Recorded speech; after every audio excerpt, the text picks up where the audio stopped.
kita dalam sebagai manusia ini pastinya dalam kekurangan kita sebagai hambanya banyak perkara kita kena tambah, yang salah diperbetulkan, yang kurang dikut tambah, yang silap kita perkemaskan. Assalamualaikum warahmatullahi wabarakatuh.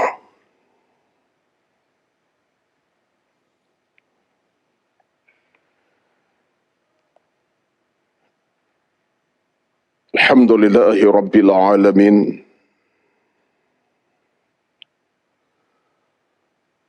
ونصلي ونسلم على سيدنا محمد أشرف الأنبياء والمرسلين وعلى آله وأصحابه أجمعين. ربنا عليك توكلنا وإليك أنبنا وإليك المصير. ربنا افتح بيننا وبين قومنا بالحق وأنت خير الفاتحين.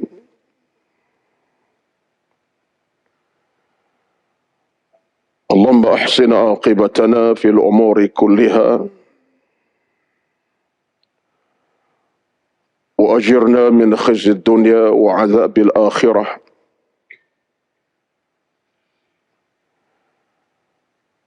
اللهم زدنا ولا تنقصنا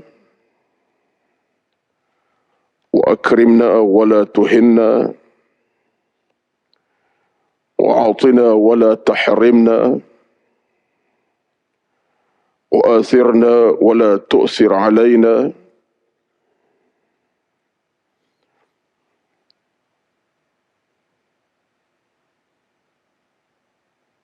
اللهم تقبل منا إنك أنت العليم الحكيم.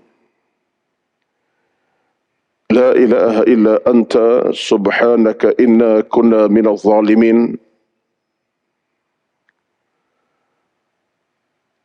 اللهم إنا نعوذ بك من علم لا ينفع ومن قلب لا يخشع ومن نفس لا تشبع ومن دعوة لا يستجاب لها. اللهم إنا نعوذ بك من عذاب القبر ومن عذاب النار ومن فتنة المحيا والممات ومن فتنة المسيح الدجال. اللهم أعنا على ذكرك وشكرك وحسن عبادتك. اللهم رب اشرح لي صدري ويسر لي أمري واحلل عقدة من لساني يفقه قولي يا رب العالمين. أما بعد، أعوذ بالله من الشيطان الرجيم. بسم الله الرحمن الرحيم. وذكر فإن الذكرى تنفع المؤمنين. Dan berilah peringatan, sesungguhnya peringatan yang disampaikan memberi manfaat kepada orang-orang yang beriman. Sadaqallahul Azim. Surah Az-Zariyat ayat 55.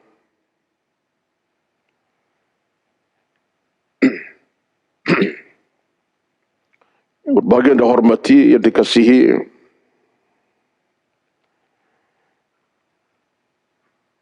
pengurusi Tuan Nazir Masjid dan Sri Pengurus dan Sri Nazir Masjid dan seluruh dan kuasa pengurusan masjid. Berbahagia Al-Fadhil Tuan Imam yang bertugas pada pagi ini, Ustaz Hakimi, dan yang dihormati dikasihi Al-Fadhil Tuan Bilal,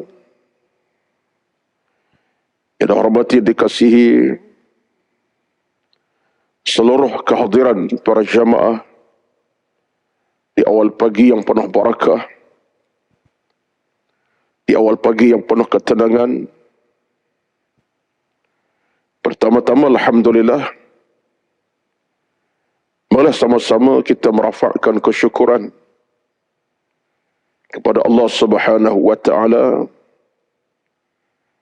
Kita masih diberikan Allah rezeki kehidupan, nyawa dan kekuatan fizikal kita masing-masing. Terus kita beriman, beribadat, melaksanakan kewajipan seharian kita. Apalagi dalam suasana kita sebagai manusia ini, pastinya dalam kekurangan kita sebagai hambanya, banyak perkara kita kena tambah. Yang salah diperbetulkan, yang kurang ditekuk tambah, yang silap kita perkemaskan. Dalam keadaan itulah, tuan-tuan dan puan-puan semua, tugas amalan kita ataupun ibadah ini tugas yang tidak pernah selesai. Tugas yang kita pikul di atas pundak bahu kita masing-masing. Al-Imam An-Nawawi rahmatullahi alaihi pernah sebut dalam kata-kata beliau, antaranya kata beliau, ibadat satu bebanan. Ibadat suatu tanggungjawab.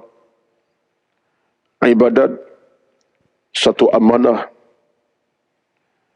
Bahkan ibadat itu sendiri merupakan satu perkara yang wajib dipikul. Kerana ibadat adalah merupakan segala-galanya. Dan segala-galanya adalah ibadat.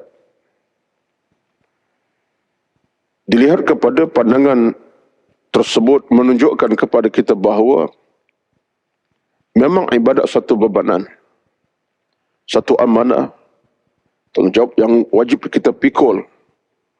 Tapi hakikatnya, walaupun dia merupakan bebanan, amanah dan tanggungjawab kita pikul, tetapi ia tetap merupakan kewajipan yang mutlak dalam kehidupan beragama kita. Kerana ibadat, tuan-tuan, adalah pakaian kita. Ibadat adalah nyawa kita. Ibadat adalah jantung hati kita. Ibadat adalah penyelamat kita. Ibadat adalah perjalanan kita. Ibadat adalah merupakan sendi kekuatan kita. Kita nak kata apa lagi tentang ibadat, itulah ibadat. Sendi, nyawa, pergantungan, penyelamat. Penyelamat kita adalah ibadat. Betullah kita dalam hidup ini, Allahu Akbar, tidak boleh tidak mesti hidup dengan ibadat. Dan ibadat kacamata agama ialah sesuatu yang mendekatkan kita kepada Allah Azza wa Jalla. Itu ibadat. Ma yataqarraba bihi al-'abdu min Allah. Apa saja yang boleh mendekatkan kita kepada Allah, itu ibadat. Bukan sahaja saat kita solat di subuh berjemaah, ibadat. Bahkan apa sahaja yang kita lakukan taqarruban billah, mendekatkan kepada Allah Azza wa Jalla, itu ibadat. Kita bangun awal pagi, belum pun kita solat subuhnya, belum pun kita semayang tahajudnya, belum pun kita masuk ke tandas bersihkan diri untuk ke masjid berjamaah subuh. Kita bangun sahaja. Saat kita bangun sahaja, kita sebut kalimah Alhamdulillah, ibadat. Di atas tilam katil kita, belum pun kita uruskan diri, bersihkan diri, dan beribadat, solat sunat sebagainya. Kita mula dengan Alhamdulillah. aku bangun awal pagi dalam keadaan sehat, ibadat. Jadi kita nampak dalam hidup ini, apa sahaja amalan yang mendekatkan kepada Allah, yataqarraba bihil abdu min Allah, itu ibadat. Ini keluasan. Sekalipun kata Imam Nawawi, dia berat. Tanggungjawab yang dipikul, diamanahkan, memang berat. Tetapi Allah mempermudahkannya. Allah permudahkan. Allah SWT tidak membebankan sampai kita kena pikul ibadat.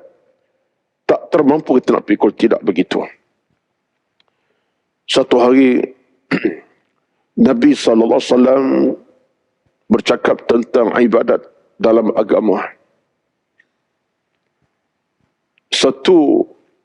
Seorang sahabat Nabi tanya Nabi SAW, "Ya Rasulullah, apakah yang kau maksudkan ibadat, ya Rasulullah?" Lalu Nabi bersabda kepada sahabat yang bertanya, "Sekalipun kamu bersama dengan isteri, itu pun ibadat." Itu pun ibadat. Hubungan suami isteri. Kita tak boleh fikir macam mana hubungan suami isteri itu ibadat. Kata Nabi, itulah ibadat. Apa kata kalau seorang itu melakukan maksiat dengan bukan isterinya, bukan suaminya, haram, maka hubungan suami isteri dalam konteks itu dikira ibadat. Sah dalam agama. Cara Nabi beri jawapan itu jelas menunjukkan kecerdikan Nabi untuk terjemahkan ibadat dengan bahasa cukup simpel dan mudah. Itulah tuan-tuan, dirahmati Allah sekalian, syukurlah kita kepada Allah Subhanahu wa taala kerana dalam hidup ini bermula awal pagi hinggalah siangnya, ke malamnya, masuk balik ke siangnya, ke malamnya kembali, pagi petangnya. Alhamdulillah, kita hidup dalam skala pusingan ibadat. Skala kita ini skala ibadat. Tapi dengan syarat-syarat yang kita kena patuhi.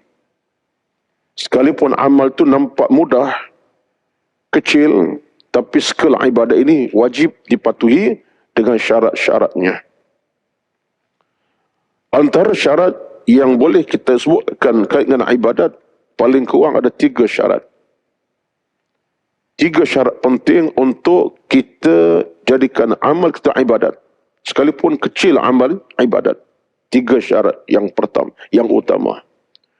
Syarat yang pertama ialah ayyakuna mukhlisan billah. Syarat yang pertama untuk kita jadikan itu ibadat, pertama ialah ikhlas kepada Allah Subhanahu wa taala. Mesti ada keikhlasan dalam kita buat sesuatu perkara. Sekecil mana pun amal kita, ikhlas kena ada. Lillahi ta'ala. Lillahi ta'ala. Maka itu dikira ibadat. Yang keduanya ialah an yakuna muwafiqan lisyar'i. Yang kedua ialah sesuai dengan syarak. Dengan syariat, sesuai. Muwafiqan lisyar'i, sesuai dengan syarak. Makna dalam keadaan syarak izinkan. Dalam keadaan agama izinkan. Tidak boleh keluar dari batas syarak. Itu yang kedua. Dan yang ketiga, dikira ibadat, bagaimana kita buat, mesti dalam keadaan menjaga asas-asas ibadat dalam agama. Maksudnya apa? Kita mesti menjaga asas ibadat yang utama. Seperti solat wajib kena tunaikan. Kalau kita sekalipun rajin bersedekah, tapi solat tak jaga, tak lengkap. Sekalipun kita rajin berzikir, salat tak ditunaikan, tak lengkap. Sekalipun kita benda yang baik, dah betul dah, syarat kata okey, tapi asas wajib tak dijagai, tak lengkap. Jadi ini pandangan yang kita kena ambil sebagai pedoman untuk menyempurnakan ibadat dalam segala agama tadi. 3 syarat kena jaga. Pertama, ikhlas. Kedua, sesuai dengan syarat. Yang ketiga ialah melakukan tuntutan asas dalam agama. Kewajipan asas dalam Islam, iaitu kewajipan wajib yang diwajib Allah. Contoh sembahyang kena selesaikan. Jadi tuan-tuan sekalian, apa yang saya mukadimahkan awal pada pagi ini untuk menyata kepada saya dan tuan-tuan semua bahawa kita sedang berada dalam satu ruang lingkup daerah, suatu kawasan yang menunjukkan betapa begitu sekali berharganya kehidupan seorang yang beriman kepada Allah Subhanahu wa taala. Seorang yang benar-benar beriman tidak pernah akan hidup kecewa dan dikecewakan oleh Allah Subhanahu wa taala. Dan ayat yang kita baca sekejap tadi bersama dengan Al-Fadhil Ustaz Hakimi dari surah Al-Ahzab. Tadi kita baca bersama tadi, bila saya dengan tuan-tuan kita baca bersama tadi ayat yang berbunyi sekejap dalam Al-Ahzab. Ayat keberapa tadi? 42, muka surat 427. Kebetulan bila kita baca tadi bersama, saya termenung satu ayat tadi sekejap tadi. Al-Ahzab, muka surat 427 tadi. Apa kata Allah Azza wa Jalla? Ayat ke-70 dan 71. Kejap tadi. Allah berfirman, Ya ayyuhallazina amanu attaqullah, Ya ayyuhallazina amanu attaqullaha wa qulu qawlan sadidan yuslih lakum a'malakum wa yaghfir lakum dhunubakum wa man yuti'illaha wa rasulahu faqad faza fawzan 'aziman. Al-Ahzab ayat 70-71. Kejap tadi. Dan sampai ayat ini saya termenung sekejap. Kerana apa yang tersirat di sebalik ayat ini betul tersurat untuk perjalanan kita seharian. Dalam konteks amal. Apa kata Allah Azza wa Jalla? Wahai orang-orang yang beriman, bertakwalah kepada Allah. Dan ucapkanlah ucapan yang benar, yang betul, yang baik-baik. Qaulan sadidan. Qaulan sadid makna ucapan yang baik, yang benar, yang betul.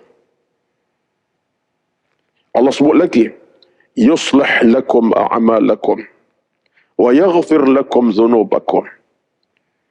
Perelokkan amalan kamu dan Allah akan ampunkan dosa-dosa kamu. Wa man yuti'illaha wa rasulahu faqad faza fawzan 'aziman.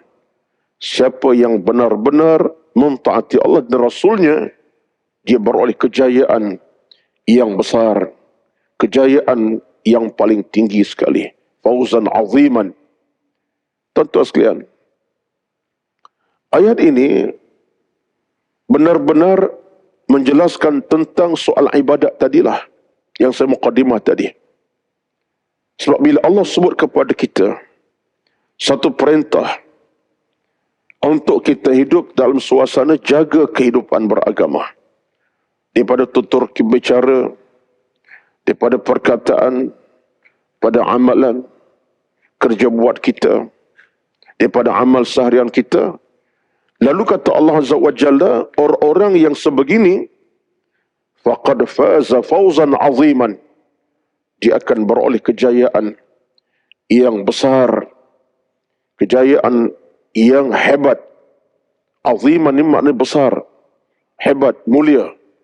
Bukan dunia, di hari akhirat nanti di padang mahsyar Allah Subhanahu wa taala. Saya termenung ini sebab bila kita melihat kepada kita punya neraca kehidupan beragama, tuan-tuan dan puan-puan yang dirahmati Allah sekalian, kita sebenarnya memang sentiasa kena berusaha ke arah tersebut. Apa dia? Mencari titik-titik yang boleh membawa kebaikan kepada kehidupan kita seharian. Ibadat kita perkemaskan, ibadat kita sempurnakan, ibadat kita tambahkan, ibadat kita perelokkan, ibadat kita lakukan penuh keikhlasan. Ini kekuatan kita. Ini harta besar kita. Ini kekayaan kita. Dan kekayaan ibadat ini kekayaan tidak akan melemah dan musnahkan kita. Bahkan itulah di antara rezeki utama kita bila menghadap Allah Subhanahu wa taala. Ayat ini yang kita baca tadi jelas bila sebut kepada kita, ya ayyuhallazina amanu taqullaha qawlan sadidan. Allah minta kita bertakwa dan ucapan yang baik-baik. Ucapan yang benar. Sadidan, ucapan yang penuh dengan kebaikan. Ada nilai keimanan. Ada nilai ketakwaan. Tuan-tuan sekalian, tidakkah dalam hidup ini antara perkara yang agak penting dan paling utama dalam kita punya skill kehidupan ialah kita menggunakan ucapan bibir kita, lisan kita dalam konteks agama, zikir, tasbih, tahmid, istighfar, munajat, doa. Tidakkah kita dalam hidup ini ucapan lidah kita tuan-tuan menjadi paksi penting ibadat? Inilah kekuatan kita. Dengan bibir itulah kita berzikir, kita beristighfar, kita baca Quran, kita bertilawah, kita berdoa, kita bermunajat, kita berdoa dan kita mohon kepada Allah Subhanahu wa taala. Kalau tuan-tuan masih ingat bulan yang lepas, sebab saya tahu, sebab saya sampaikan ceramah. Bulan lepas, apa kita tekankan pada bulan lepas tentang kewajipan kita berdoa.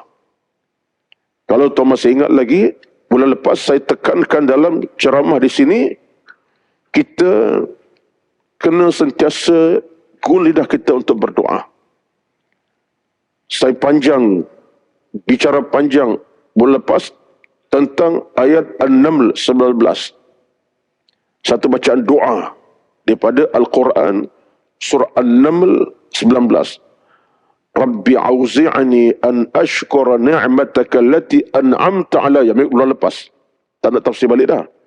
Satu antara cabang utama dalam kita beribadat ialah kita menggunakan lidah kita ini untuk merintih, berdoa, minta, munajat, merayu dan berzikir, bertilawah, menyebut nama Allah Azza wa Jalla tanpa cuai.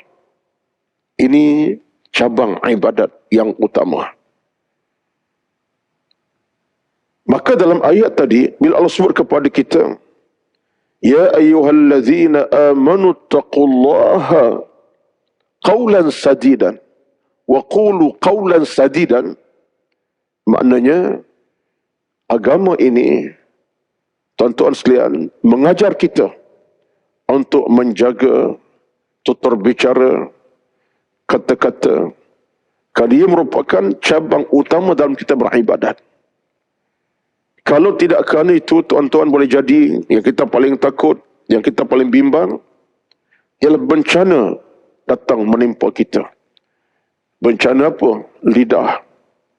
lidah yang tak berzikir, lidah yang tidak berdoa, lidah yang tidak bermunajat, lidah yang tidak bertilawah, lidah yang tidak benar dalam ucapan bicara, dusta, menipu bohong contohnya.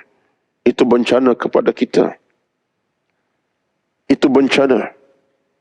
Batulah boleh jadi kebenaran, ini kata boleh jadi, ya. Saya tak cuba melihat secara detail. Saya kata boleh jadi dalam kefahaman saya, moga-moga benar. Kalau salah pun saya mohon ampun pada Allah Azza wa Jalla. Boleh jadi bila Allah sebut tentang kita kena jaga qaulan sadidan ini dengan tasbih, tahmid, dengan zikir, taubat macam-macam. Sebab apa? Sebab akhirnya lidah kita ini tidak akan berbicara bila sampai waktu dan ketikanya. Peluang bercakap sekarang ini. Peluang bertilawah sekarang ini. Peluang berdoa banyak-banyak sekarang ini. Peluang untuk berzikir, bertasbih, bertahmid, bermunajat sekarang ini. Bila sampai waktunya, lidah ini Allah akan keluarkan. Allah akan tutup. Allah tidak akan beri izin bercakap bila sampai masanya. Jadi boleh jadi ayat ini nak menggambarkan, gunalah peluang yang ada di manusia. Kalau lidah kamu hanya berhak untuk kamu guna pakai sekarang. Bila kamu dah mati, kamu dah diambil nyawa oleh Allah, sampai alam mahsyar nanti, lidah kamu tak bercakap lagi dah. Nakhtimu ala afwahihim wa tukallimuna aydihim, kata Allah Azza wa Jalla dalam surah Yasin ayat 65, nakhtimu ala afwahihim, kami akan kunci mulut-mulut mereka dari bercakap berbicara. Kunci, nakhtim, kami akan khatamkan. Tak boleh bercakap dah. Bersuara tidak, cakap tidak, apa pun tidak. Sampai di padang mahsyar. Jadi ada munasabahnya bila Allah sebut kepada kita, gunalah lidah untuk beribadat betul-betul. Bila sampai waktunya, lidah kamu tak akan berbicara, tak akan bercakap hingga di padang mahsyar nanti. Allahu Akbar. Tuan-tuan sekalian, ini secara sepintas ni, bukan tafsir ni, tapi ada kaitan dengan mukadimah saya tadi. Ibadat ini adalah pakaian kita. Baik. Ayat yang sama dibacakan kita bersama tadi, sama Ustaz Hakimi kejap tadi. Allah sebut kepada kita dengan perkataan, ini kebetulan, betul-betul saya rasa kebetulan pagi ini dengan ayat kita baca tadi, dengan maksud yang saya nak sampaikan. Rezeki, sesuatu yang bersifat rezeki lah untuk saya dapat sampaikan. Allah sebut lagi, yuslih lakum a'malakum. Islah maknanya perelokkan, perbetulkan. Nak kata perelok pun boleh, tambah pun boleh, perbaiki boleh. A'malakum, amal-amal kamu. Maka ibadat ini tuan-tuan sifatnya nak kena perelokkan, nak kena perbetulkan. Sebab kita dalam beribadat tidak boleh kita bersikap double standard ataupun hipokrit. Tidak boleh. Aku dah baca Quran, padanlah. Aku dah bersedekah, cukuplah. Aku dah ke masjid, padanlah. Aku dah berzikir, banyak juga, cukuplah. Aku dah buat kebaikan. Tidak. Dalam hidup beribadat ini tidak ada namanya kita berkecukupan. Tidak boleh kita rasa berkecukupan. Aku dah baca Quran hari-hari, padanlah, nak apa lagi? No. Batu Allah sebut, yuslih a'malakum, perelokkan amal kamu. Perbaiki, islah. Batu dalam agama ini, kita nak kena sentiasa perelokkan. Sekali dah elok, perelokkan lagi. Dah tambahkan lagi. Boleh kalaunya kurang, kena tambahkan. Batu konteks amal Islam ini, dia tak boleh kita rasa berkecukupan. apa yang kita dah ada. Tak boleh. Kenapa tak boleh kita berkecukupan? Sebab kita tak tahu. Dalam kita hidup beragama, hidup beribadat, Tuhan, kita tak tahu di mana hujungnya kita nak ibadat. Kita baca Quran pagi ni, katalah satu surah. Selesai surah Al-Mulk pagi-pagi. Kita rasa dah cukup dah. Sebab apa? Aku dah baca Al-Mulk, dah jadi satu benteng besar dah untuk hari ni. Bolehlah. Rasa berkecukupan dengan baca Al-Mulk tadi tidak menjamin untuk keesokan hari kepada kita. Boleh jadi kalau kita masih panjang usia untuk besok, kita sibuk, urusan banyak, tak baca pun Al-Mulk dah. Kenapa? Dah sibuk, tak dan, banyak urusan, banyak kerja, banyak dah kena buat, tak sempat baca besok contohnya. Habis, apakah cukup dengan bacaan semalam? Tidak. Maka kita nak kena menambahkan. Amal-amal kita dah buat. Menambahkan. Islah. Ini yang diajar oleh agama kita. Oleh Nabi SAW. Dalam bab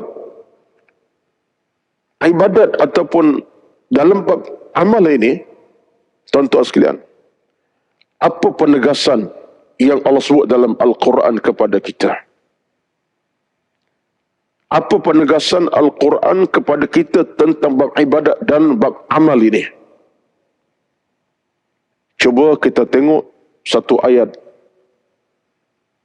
Satu ayat daripada banyak-banyak ayat Al-Quran. Kita ambil satu ayat daripada Al-Quranul Karim.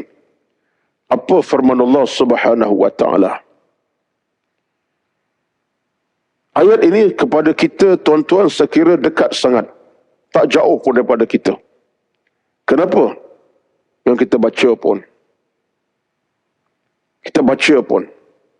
Terutama bila? Malam Jumaat, hari Jumaat. Apa surahnya? Al-Kahfi. Mana ayatnya? Penghujung Al-Kahfi. Apa kata Allah Azza wa Jalla? Innal ladzina amanu wa 'amilus salihati kanat lahum jannatul firdausi nuzula khalidina fiha la yabghuna 'anha hiwala, hingga ayat terakhir Al-Kahfi.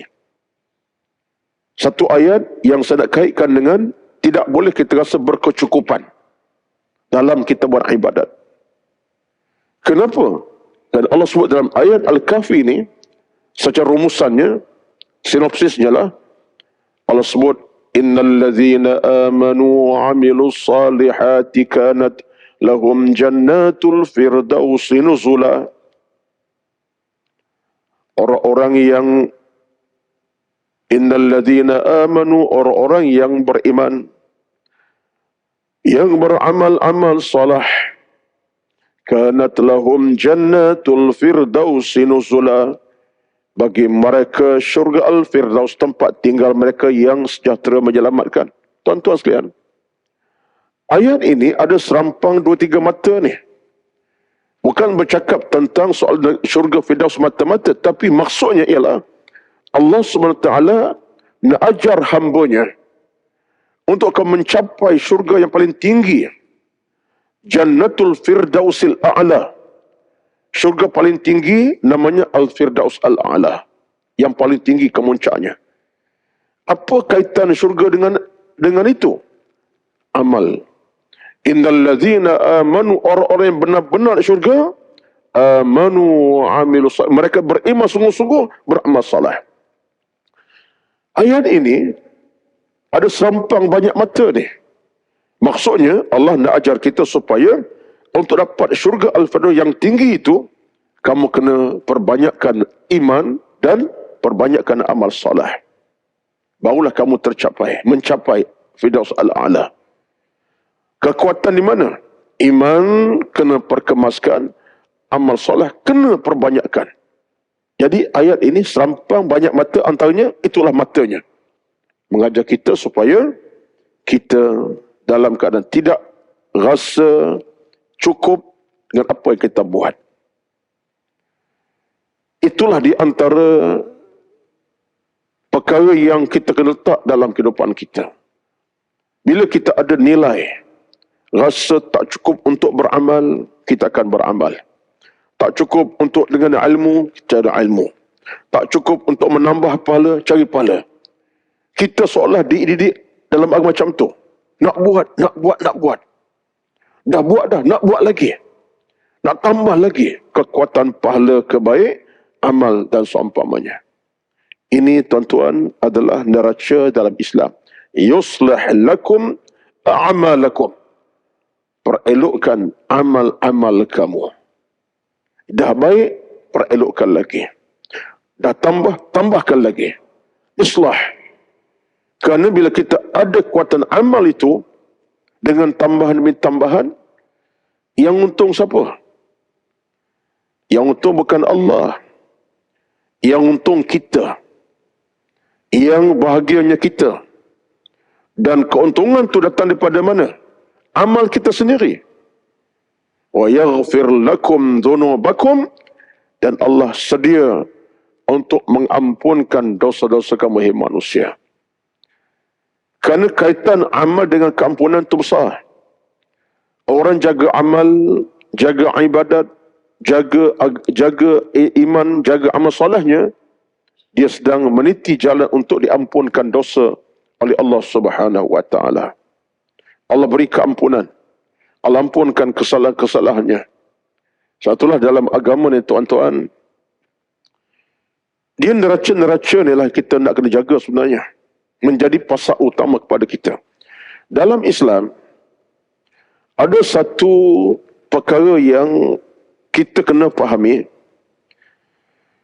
Untuk kita mohon ampun kepada Allah Azza wa Jalla, bukan sahaja kita berdoa, minta ampun. Itu satu amalan penting. Ya Allah, ampunkan aku, ya Allah. Ya Allah, aku ni pendosa, ampunkanlah. Astaghfirullahalazim. Betul. Itu satu amalan kita kena lakukan. Doa, minta kamu. Ada satu amalan dalam Islam, terampun dosa kita dengan amal soleh. Kita buat satu amal soleh, terampun dosa dengan amal soleh kita. Terampun dosa dengan amal soleh kita buat. Kita baca Quran, terampun dosa kita. Sedekah, terampun dosa.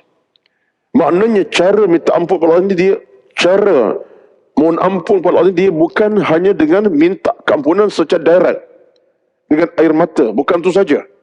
Itu amalan utama juga tu. Ada amal lain, apa caranya? Kita buat amal baik, terampun dosa kita. Contoh yang tuan-tuan nikmati pada pagi ini. Saya dapat, tuan-tuan dapat. Apa dia? Kita pada rumah tadi, datang ke Masjid Al-Falah untuk berjemaah subuh. Tadi, selangkah tuan melangkah. Selangkah tuan-tuan melangkah. Selangkah pertama, Nabi kata apa? Diampunkan dosa. Langkah yang kedua, satu pahala. Langkah ketiga, terhapus dosa. Keempat, pahala. Langkah seterusnya, dosa terampun. Dosa kecil lah, bukan besar, kecil. Dengan langkah tadi ke masjid, dosa terampun. Jadi ada amalan dalam Islam ini, boleh diampunkan dosa Allah Azza wa Jalla. Satu dalil yang mengukuhkan cerita ini ialah daripada Imam At-Tirmidzi, sabda Nabi SAW, ittaqillaha haitsuma kunta wa atbi'i sayyi'ata al-hasanata tamhuha wa khaliqin nasa bi khuluqin hasanin. Hadis sahih. Imam Tirmidzi ada dalam kitab Imam Nawawi Riyadhus Shalihin. Boleh buka baca dalam hadis 40. Nabi kata apa? Ittaqillaha haitsuma kunta. Bertakwalah di mana kamu berada. Ingat kepada Allah. Duduk seorang-seorang ketika tengah ramai, sedang memandu, sedang makan, sedang berehat. Di mana berada kamu? Ingat kepada Allah. Itu perintah Nabi kepada kita. Jangan lupa. Jangan lalai. وَأَتْبِعِ السَّيِّئَةَ الْحَسَنَةَ تَمْحُهَا. Ini nasnya. Nasnya Nabi kata apa? وَأَتْبِعِ السَّيِّئَةَ الْحَسَنَةَ تَمْحُهَا. Dosa kamu buat itu, iringkanlah dengan amal baik. Kau buat dosa kan? Maka iringkan dengan satu amal soleh. Amal soleh ini boleh hapuskan dosa itu. Nabi tak kata istighfar dengan lidah. Tapi dalam saat ini, iringkanlah. Apa saja amal buruk kamu, buatlah amal baik. Dia akan hapuskan kejahatan kamu buat tadi. Maksudnya apa? Boleh jadi, kita buat kesilapan, kita segera buat kebaikan. Apa kebaikan? Kita buat silap sekejap tadi, kebetulan kita nak ke masjid. Masuk masjid, tabungkan RM1, RM2. Amal tabungan itu dapat hapuskan dosa kecil kita kejap tadi. Tuan-tuan, ini nas. Ataupun sebaliknya, dia buat kesilapan. Kita pun kebetulan ke masjid, duduk bersandar di tiang dalam keadaan menunggu jam untuk sembahyang jemaah contohnya. Menanti. Amal kita dah soleh tu. Sebab menanti zuhur masuk, nak sembahyang zuhur contohnya. Niat kita nak berjemaah. Pahala tadi boleh hapuskan dosa kecil kita. Ini agama. Jadi ini suatu kekuatan yang begitu berharga. Yang boleh jadi kita diampunkan dosa oleh Allah Subhanahu wa taala. Kemudian Allah sebut dalam ayat tadi, "Wa man yuti'illaha wa rasulahu faqad faza fawzan 'aziman." Orang yang taat kepada Allah, yang taatkan Nabi dengan maksud ibadat. So ibadat ini tuan-tuan kerangkanya apa? Merapati Allah Azza wa Jalla. Orang kata Nabi, berkata Allah akan mendapat kejayaan yang besar. Kejayaan yang besar, fauzan aziman. Jadi kesimpulannya, neraca ibadat tuan-tuan besar kepada kita. Bila kita hidup skala ibadat kita bersama dengannya, alhamdulillah. Di mana berada kita sedang beribadat. Bukan saja dalam masjid kerana sembahyang subuh, di luar sana, urusan pekerjaan kita, urusan harta kita, urusan dunia kita, sebagaimana dekat dengan Tuhan, sedang beribadat kepada Allah Subhanahu wa taala. Maka ini bagi saya anggap suatu rezeki. Itulah orang mukmin, orang muslim, seorang mukmin, seorang muslim, dia tidak pernah hidup dalam kekecewaan. Dia tak pernah hidup dalam kekurangan. Neraca orang Islam ni sentiasa tenang, bahagia, membahagiakan. Orang Islam hidup dalam suasana penuh dengan 1001 kebahagiaan. Sebab dia hidup dalam ibadat. Baik dalam masjid, luar masjid, sedang bekerja, cari harta, apalagi dalam beribadat kepada Allah di ruang sebegini rupa. Jadi kita syukurlah kepada Allah Subhanahu wa taala. Ini semua merupakan pintu-pintu kita untuk kita masuki supaya akhirnya ibadat kita satu ibadat yang benar-benar melengkapkan perjalanan kita sebagai hamba Allah Subhanahu wa taala. Saya beri satu kata-kata yang terakhir pada pagi ini. Ibadat adalah pakaian kita. Ibadat adalah pakaian kita. Melengkapkan pakaian kita seharian adalah ibadat kita kepada Allah Subhanahu wa taala. Yang jadikan hati kita makin bercahaya, jiwa kita makin sempurna, hati kita makin hidup, akhlak kita makin baik, agama kita makin menebal, iman kita makin menyuluh. Kerana ibadat yang kita buat itu menjadi pakaian kita yang akan memberi kita banyak kelebihan-kelebihan yang tersirat. Tuan-tuan sekalian, apa yang saya bicara pada pagi ini sebenarnya lebih kepada, tak lebih tak kurang, melainkan satu peringatan buat diri yang bercakap Kerana kita tidak nak sama sekali kita dalam keadaan jauh daripada nilai ibadat kepada Allah Subhanahu wa taala. Kita nak sangat daripada kita bangun tidur tadi, daripada mula celik mata sahaja, kalimah alhamdulillah, sampailah kita tidur balik malam nanti, kita tidur suasana skala ibadat. Daripada wajib kita buat, sunat kita kerjakan. Mudah-mudahan Allah Subhanahu wa taala berikan kita rezeki yang melimpah ruah dalam hubungan kita dengannya, dan kita sentiasa diberkati oleh Allah, diradai oleh Allah Subhanahu wa taala. Mudah-mudahan itulah sekadar apa yang saya dapat sebutkan pada pagi ini. Kebetulan ayat dibacakan oleh Ustaz Hakimi, kita follow tadi pun memadai untuk kita faham makna dan maksudnya. Siapa yang nak semak balik, boleh semak balik. Balik kepada ayat Al-Ahzab tadi, ayat 69, ayat 71, semak balik apa yang telah sebutkan tadi dalam bentuk, bukan tafsir tadi, tadabbur makna dan kaitan ibadat yang sedang kita lakukan. Allahumma amin. Amin ya rabbal alamin. Ya Allah ya Tuhan kami, permudahkan urusan kami, permudahkan urusan amal ilmu kami, permudah urusan kehidupan kami. Ya Rabbana lakal hamd. A'udzu billahi minasy syaithanir rajim. Bismillahirrahmanirrahim. Alhamdulillahi rabbil alamin. Wassalatu wassalamu ala sayyidina Muhammad wa ala alihi wa ashabihi ajma'in. Allahumma inna nas'aluka ridha'aka wal jannah. Ya Allah ya Tuhan kami, mohon kami kepadamu redha-Mu dan syurga-Mu. Allahumma jammilna bil afiyati wassalamah, hiasilah kami dengan keafiatan, kesehatan dan keselamatan. Allahumma jammilna bit taqwa wal istiqamah.